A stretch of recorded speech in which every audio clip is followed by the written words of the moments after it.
Everything went down well in the end anyway. But Oh, well, I'm pleased to hear it. On April the 27th, this is going back last Sunday, Eva Vladingerbroek gave a speech at the CPAC Hungary. The CPAC is a Conservative Political Action Conference. Yes. And it was held in Budapest at the Center for Fundamental Rights. Okay. And her speech was about the global replacement theory. And she gave out some interesting stats. The population of Amsterdam is composed of 56% migrants. 56%. Yeah. The Hague is composed of 58% migrants. Rotterdam, 60% migrants. It appears that Dutch nationals have become a minority in many cities in their own country. She went further afield. She said London, 54% are migrants. Brussels is 70% migrants. And she said the consequences of this are rising crime rates, stabbings, rapes, even beheading, she said. Now, I had to. It's all right her saying these things, and I had to check on certain things. For example, Brussels would have a very high migrant rate because it's the center of the European community. Yeah. And so you'll get a lot of non-Brussels people living there. Yeah. Like half of the European Union or the politicians and all that. Yeah. They're all housed there. Okay, right? Yeah. Their families in it sometimes, So you can judge that, Yeah. And she was on about these crime rates, the rising crime rates. Now, although I admit that crime may have been committed by some of these illegal immigrants, they alone are not responsible for the increase in crime. Yeah. Or for any crime, That's why in the UK, we've had prisons for hundreds of years because there are an awful lot of English people. Yeah. Natural of Britain that have done this sort of thing. She mentioned beheading, and in the newspaper the other day, the police they found a torso of a bloke. I think it was in the Greater Manchester area in a park. And anyway, they arrested two blokes who were not illegal immigrants for committing the crime of dissecting this person. And we hear it all the time. The people in America and in the UK who stuff their loved ones, they cut them up and put them in the freezer. Yeah. We've seen it. So it does happen. It's always happened. Yeah. Yeah. But it does highlight that whenever there is a high concentration of ethnicity, it will be more than likely it's these people who are going to commit the crimes. So if you've got 1,000 Pakistanis and there's a crime that was committed where they all live, the chances are it was a Pakistani who did it. Yeah. Yeah. I mean, it wasn't a Brit that infiltrated their community and committed a crime. Yeah. Yeah, I understand. So anyway, her general thesis was about the great replacement theory. So I had to do a little bit of research about this, and in 2011, a French bloke, Renaud Camus, he wrote in his book that the powers that be want to replace white Christian people with their counterparts from African and Middle Eastern darker skinned Muslim people. Yeah. It's a bit of a stretch. He said that, some governments will do this because if their natives are not happy with the way they govern, it's the easiest way to change their I don't know, the people who live there. You know, Yeah. you bring in somebody who will be grateful, Yeah. right? But similar theories to this have existed since the late 19th century. Mm. In early 20th century, another French bloke, it looks like that this population great replacement theory is a French idea. Yeah. Is a French idea. Notion, yeah.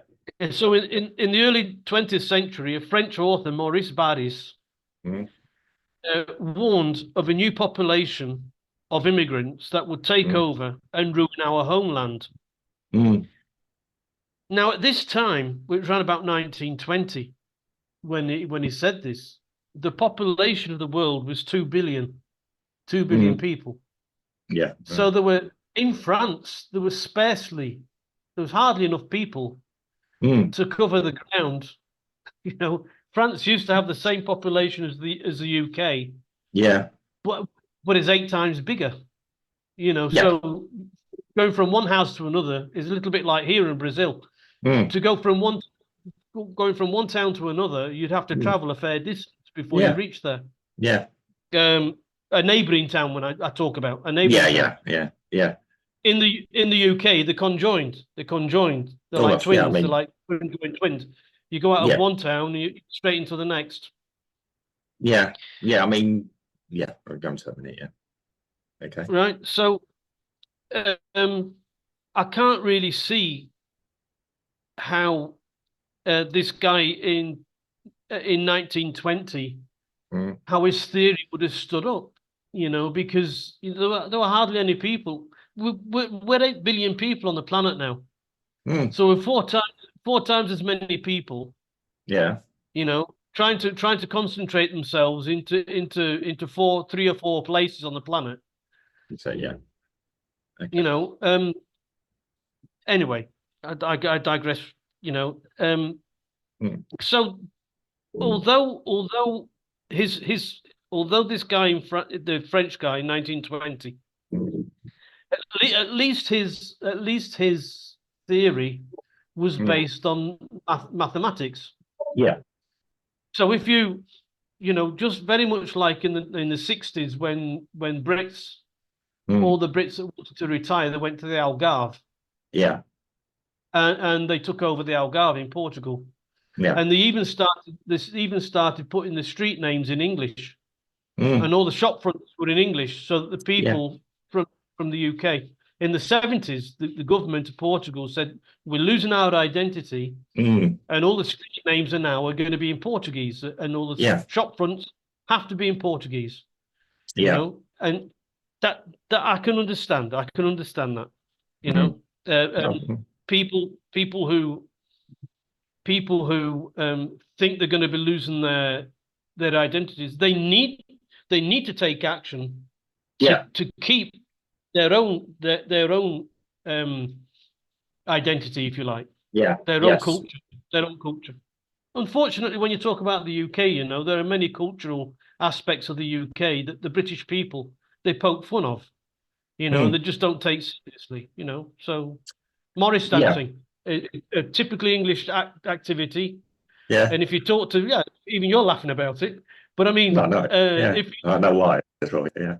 Yeah. But the Irish dancers and the Welsh dancers and the Scottish dancers, they don't poke fun of theirs, I don't think, anyway. No. You know, they treat them more seriously. But let me just turn to this. Yeah. In the UK, there were complaints. I'm saying in the world, you know, when I was at school, when I was at school, people used to say that the Jews had taken over Hollywood and the banking industry.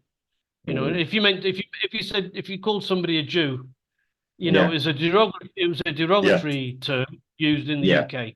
Yes. That was in late 70s, early 80s, if you like. And to be fair, there were an awful lot of Jewish people who did Metro-Goldwyn-Mayer. you know, Yeah. Paramount, they you know, there are different companies in Hollywood that were started by people going from Eastern Europe to the United States. That was in the days when the United States was all open arms. Yeah. Because they really needed somebody to they needed, you know, otherwise they were going stagnant. Yeah. But anyway, let's just keep going just a tiny bit more. In the UK, when I was a kid, also everybody was complaining about the corner shops. Always used to have a Pakistani in the corner shop. Yeah. And you know, but the thing is that they were there. Yeah. Before they were there weren't any English people opening up a corner shop. Exactly. Yeah. It's you know, so I can't see why the British are complaining because somebody came to the UK in an industrious person. Yeah. Came to the UK and decided that they were going to make it right here, and they opened up a corner shop, even if they had their family members already here, all chipping in, or their family members there, all chipping in, so that it could do something. I don't see why the British can't do the same. Right. Yeah. You know. Okay. Okay. Finally, some of the German politicians, because in Germany they've got a problem with a lot of immigration too. And the German politicians are saying that the immigrants are going to fill the jobs that the local people don't want to do. Menial industrial jobs are becoming less. But it isn't because of the illegal immigration. It's because industry is becoming less due to climate change, politics. Yeah. Companies moving to China and Asia in general. Did you know that the British League soccer balls are made in Pakistan? Sorry, the World Cup footballs are made in Pakistan. They aren't made, you know, across in Europe. There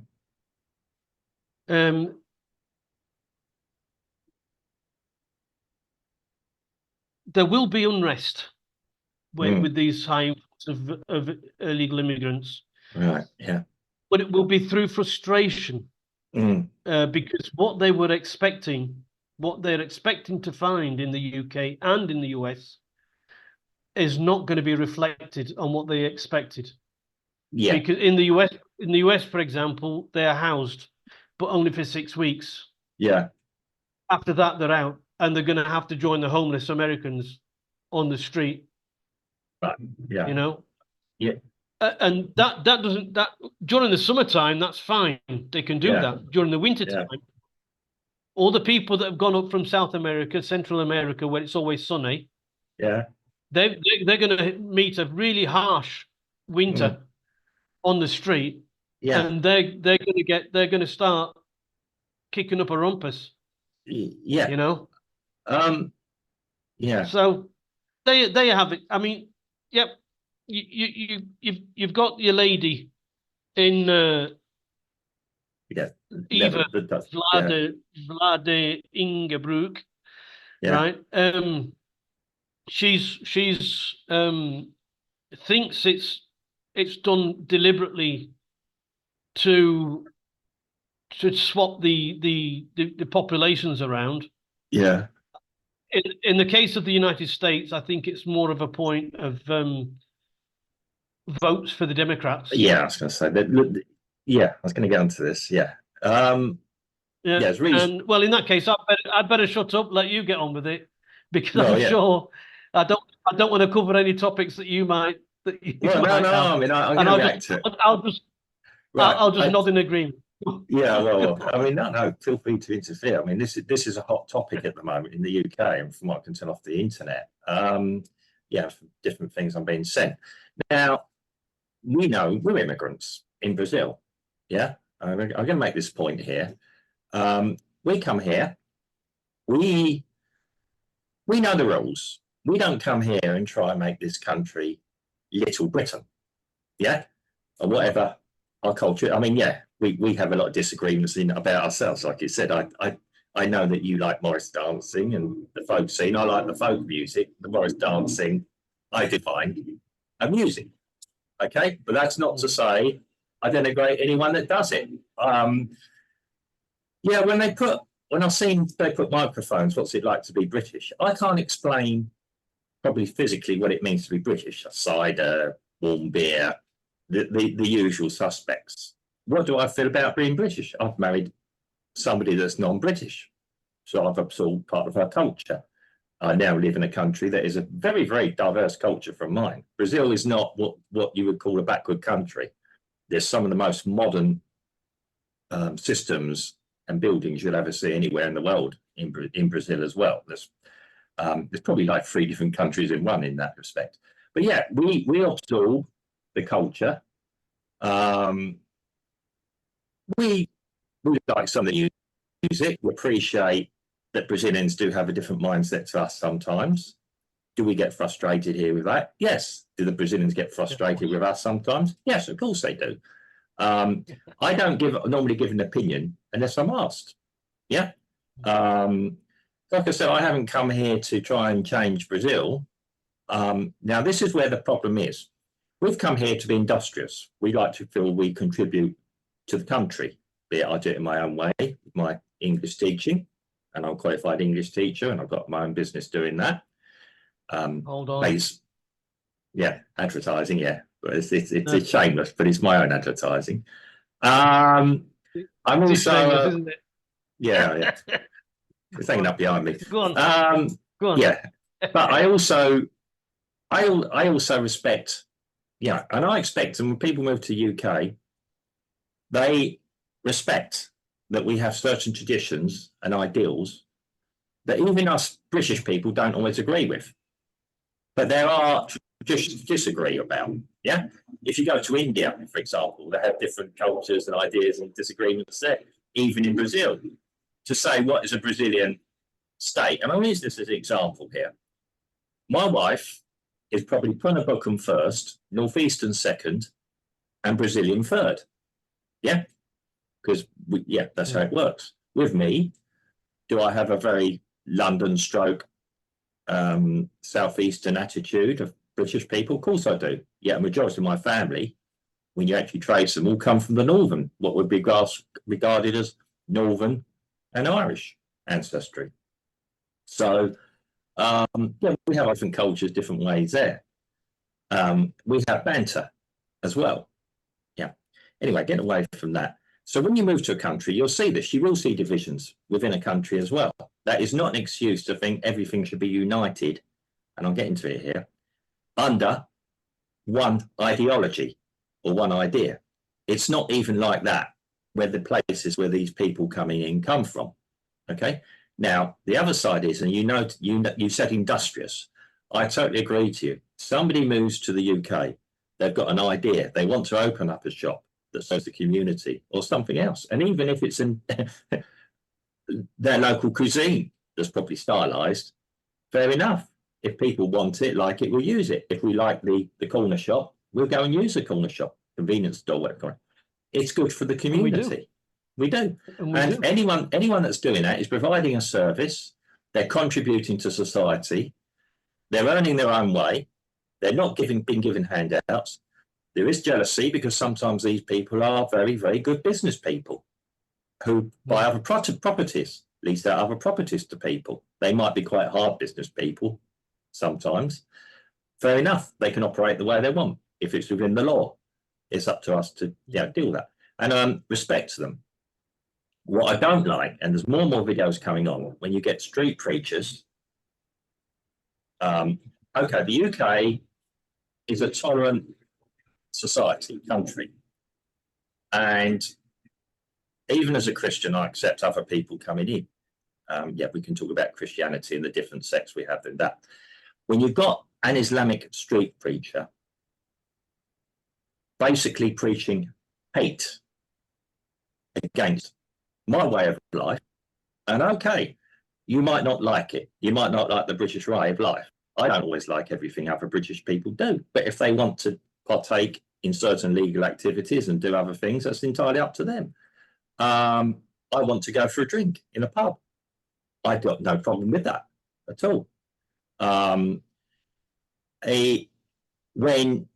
it's happening in the Netherlands, because I've had first-hand explanation about this. Obviously, you can imagine that Brazilians go elsewhere, but they have their way of dressing in the summer. They've been criticised in a street. So you talk about 2 foreign people here, and again, this is me second expressing a story that I've heard from that happened to a person. A girl was criticised for the way she was dressing by a non-Dutch person in a street. So one non-Dutch person's criticising another Dutch person. That girl is entitled, if it's within the laws and rules of the country, to wear whatever she wants, not to be criticised by a complete stranger. And this is what's happening. And there was a video that was in the Daily Mail, from 2021, that I actually showed a client last night, of a guy who works in a supermarket, evidently an Islamic person. He can have his own faith, his own beliefs, telling a girl who was conservatively dressed, in my opinion, that there were rules in the shop that she couldn't come in dressed like she was. He was just stacking the shelves. So, and there's this video from 11 years ago that's circulating that ended up on the Christian News Network in America. Where a guy's being involved and basically saying how they're going to take over and enforce. Well, they're saying we're going to willingly accept Islam. Good luck with that. So I think just as Portugal did in the 70s, making all the street signs back into Portuguese and the shop fronts back into Portuguese. The reason why these people are doing what they're doing is because the governments are allowing it to happen. Yes. And unfortunately, the governments are really slow to counteract. The government knows that it's not very good for the society when one part of the society is trying to instigate changes. And sometimes with violence, sometimes with, sometimes not, sometimes just complaining. But, it's up to the government to jump on top of this and say, look, this is how it is when you come here. I think there's a former, I saw on a news report today, just briefly, I only flicked through the news now, that I think it was on DB News. There's a former Foreign Office minister who resigned because he didn't think Mr. Sunak, Prime Minister Sunak, was doing a very good job, who's going to present to him a plan of what to do with the Foreign Office. Was it Home Office or Foreign Office? To split it basically into 2. To have one, that Home Office, to have one side look after the police, etc., and the other side to look after immigration. Makes perfect sense to me. But you have people, and the way he hinted, remove the blob, have people in there, especially in the immigration side, who want to do their job and prevent people coming in. I'm all for the notion of inclusivity. I respect We're here in Brazil. The Brazilians are very inclusive of us. They want to know everything about us. There might be other reasons, dreams they have, aspirations. I teach English. I also express some cultural ideas as well to them when I'm teaching English, be it, obviously, we've all had exposure to North American culture as well, particularly the USA culture when we're growing up.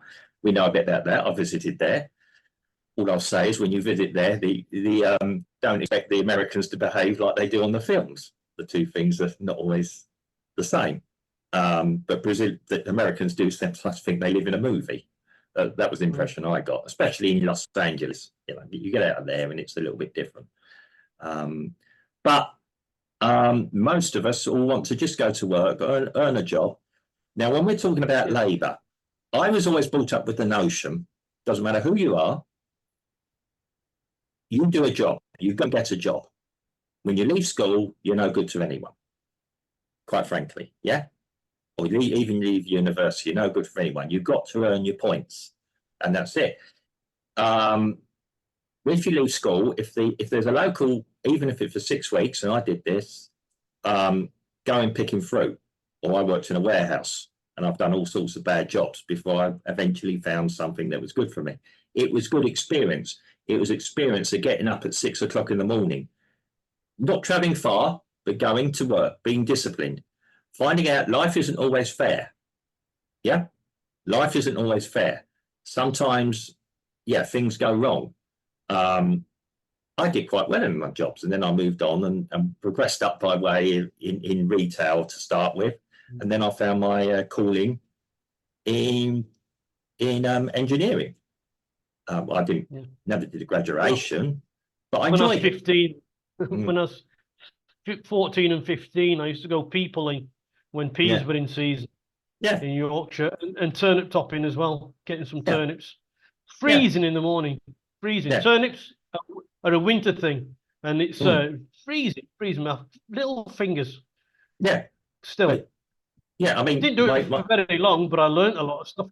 Yeah, I mean, my daughter's in Brazil. She's found herself a nice little number that she does, that she makes money doing, that she can do.